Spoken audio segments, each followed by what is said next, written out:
Yan, nakalabas na ako ng probinsya ng Isabela. Yun ang arko. Ayun. At nandito na ako ngayon sa probinsya ng Cagayan. Babay Isabela. Saan ka man makapito, babalikin at babalikan sa probinsya ng Pilipinas. Kung saan ang hampas ng alon ng dagat ay musika sa iyong tenga. Ang mga pagkain na minsan hinain sa iyo ng iyong karunungan ay hinahanap-hanap pa rin ng iyong palasa. At ang mga tradisyon, kultura at paniniwala ay bahagi pa rin ng iyong pagkatao. Hi, ako si Kiko, isang nature vlogger at content creator mula sa Pasig City. At 2026, magbalik probinsya tayo. Muli ako maglalakbay sa Pilipinas gamit ang aking bisikleta. Susuyurin ang bawat kalsada at iikot sa 82 probinsya upang bigyan ng buhay at hingay ang alaman ng aking libro Yung Ako Elementarya. Isang pinag-aralan ko sa 4 na sulok ng paaralan. At ito pa rin ang isa sa aking mga child dream, ang makita ang ganda ng aking bayang Silangan, ang bayang binagsagang Perlas ng Silangan, Pilipinas. Hindi man maayos ang pagmalakad ng kanyang gobyerno. Walang may ng Quezon. Presyo ng gas at bigas, pipiliin pa rin kita. I'm Kiko Kalikasan at ng Pasig at Batang Manggahan. Enjoy me as I travel to the raw, magical, and stunning beauty of our country, Philippines. Kaya tara, mula sa siyudad ng Ilagan City, sa probinsya ng Isabela, mag-uumpisa ang pang-11 araw ko sa aking Philippines. At ang lugar na to ang may hawak ng titulo sa Guinness Book of Record na nakagawa ng pinakamalaking rocking chair o tumba-tumba sa buong mundo. Matataas ang mga ahon ng kalsada dito sa Ilagan.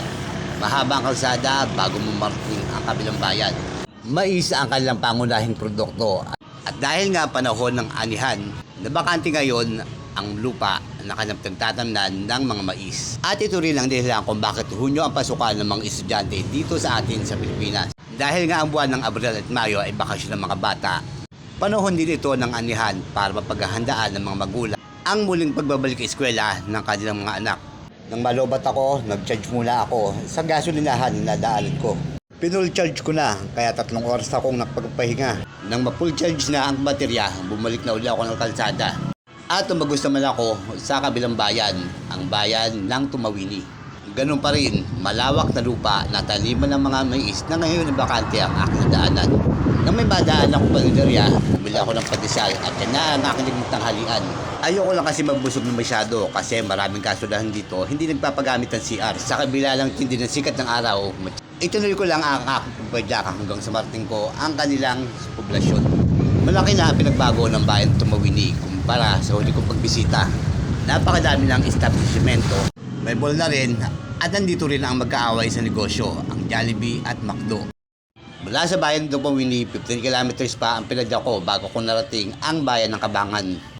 At mula Welcome Mart, 2 kilometro ang pinadya ko hanggang sa marating ko ang sentro ng kanilang bayan.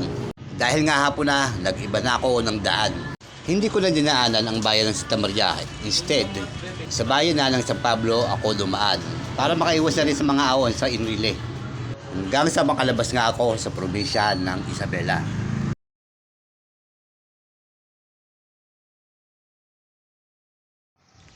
Yan, nakalabas na ako ng probinsya ng Isabela. Yun ang arko.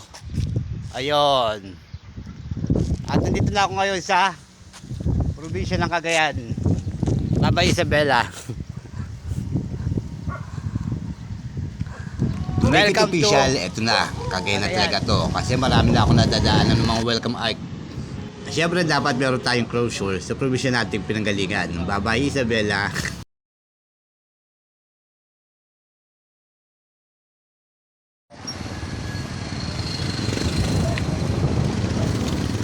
Yan, welcome. 10 kilometers pa ang tilak ko hanggang sa madaanan ko ang Cagayan River, ang pinakamalaking ilog sa Pilipinas. Hindi nga nagtagal, darating ko na ang kapitolyo ng probinsya ng Cagayan, ang Tugigaraw. At yan ang kwento sa likod ng pang 11 days ko sa kalsada. Maraming salamat sa panood and God bless.